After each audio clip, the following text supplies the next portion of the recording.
soft.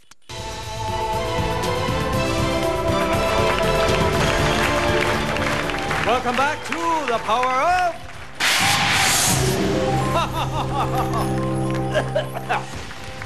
Kakaalis lang po ni Miss Rian Ramos. Thank you very much for playing.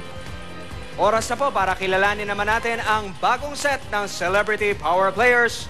Sino ba sila? Celebrity Power Player number 1, ang Little Rose the Internet Comic Duo, Roseville. Roseville! What's up, Roseville?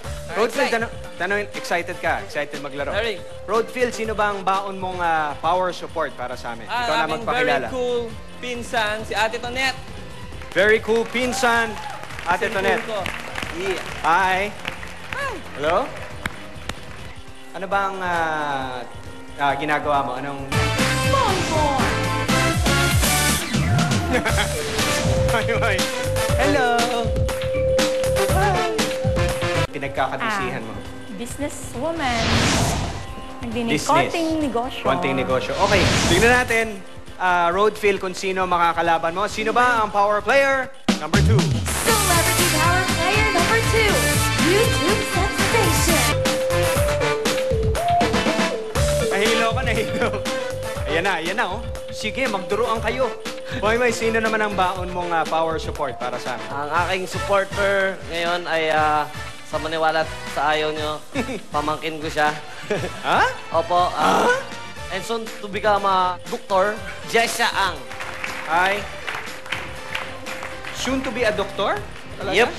Ilang years na lang? Third year na po ako ngayon. Third year na. Okay, very good. So, ready na kayo natulungan sina Moy Moy at Roseville? Handa na ba kayo? Baka pa, baka. Yes. Ready na kayo maglaro? Kaya ba ng power show?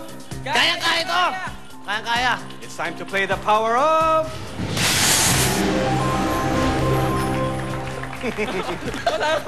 Eto na, question number 1. Ang tanong. Ilang porsyento ng mga Pilipino ang naisipan ng mga liwa sa kanilang asawa o kinakasama? 10 seconds, go. Naisipan na ng mga liwa sa kanilang asawa o kinakasama. Nag-lock-in na kagad si Roseville. Time's up. 10% kay Roseville. Ang bilis mo nag-lock-in, ha? Kinabahan eh. Ha? Kinabahan. Kinabahan. Yeah. Tinapos na kagad. Okay. Tignan na natin kung sino makakaunang puntos. Ang sagot ng taong bayan. Ito na. Let's go. Up! Up! Apo! Apo! Yapo! 10%, 74. Wow! 11%. Sobrang dikit. Question number 2. Para makahabol si Moy Moy, ang tanong. Ilang porsyento ng mga Pilipino ang naisipan ng manapak ng kanilang teacher? 10 seconds, go.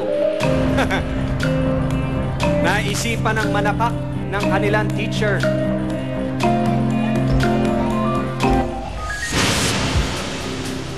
Wow. Hindi mo talaga binago? 10 uli? Swerte. Ha? Swerte. Swerte. Okay, swerte ang 10%. Ito na ang either second point ni Roseville or first point ni Moy Moy. Ang sagot ng taong bayan. Let's go! Damn! Come on! Damn, baby! Damn! Whoa! Yeah! 17%. Parang totoo yung sinasabi niya na swerte. Yeah! Ang 10%. Uy, magpatalo ka naman. Papormahin mo naman daw si Moy Moy. Hindi na, kahit isa lang. Hindi na, uy. Nakiusap. Kahit isa lang. Parang ako, no?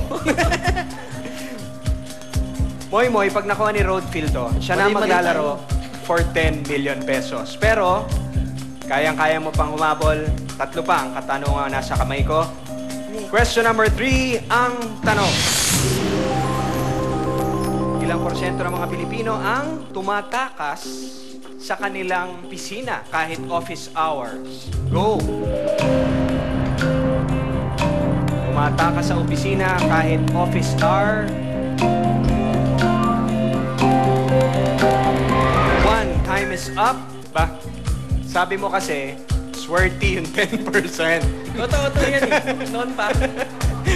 So, ito na ang either first point ni Moy Moy para makahabol, para tuloy pa ang laban, or ang winning point na ni Roadfield. Ang sagot ng taong bayan, ito na. Let's go! Lower! Up! Lower! Sabi ko nito, lower! Sabi ko lower! Come on! Sabi ko lower! Lower! Whoa! Ano ka? Ano? 4%. Alam mo, mahiwaga yung 10% na yan, ha? Nung ginaya niya yung sagot mo na 10%, tumama nga, swerte nga, swerte. Swerte. Question number 4, ang tanong. Ilang porsyento ng mga Pilipino ang pumusta na kapag may laban si Pacman? Go! Pareho tayo. Pumusta na kapag may laban si Pacman? Time is up. Uy. Dikit. 60% Roadfield, 70% kay Moy Moy. Ang sagot ng taong bayan, Roadfield, Moy Moy, ay... Come on! Down! Baba mo! Itaas mo! Itaas mo! Lang ang pagitan. Itaas mo! Itaas mo! Itaas mo! Itaas mo! Itaas mo! 15%. Si Roadfield ang maglalaro for 10 million pesos. Hey! Woo! Moy Moy, maraming salamat. Thank you rin sa'yo. Sige, pwede mo na siyang congratulate. Ayaw. Thank you, Moy Moy. Roadfield, sama ka na rin. Ikaw ang maglalaro for 10 million pesos. Ang tanong, kaya ba ng powers mo, Roadfield? Kayang-kaya! Subukan natin ang powers ni Roadfield laban sa 10 million pesos dito lang sa Power of...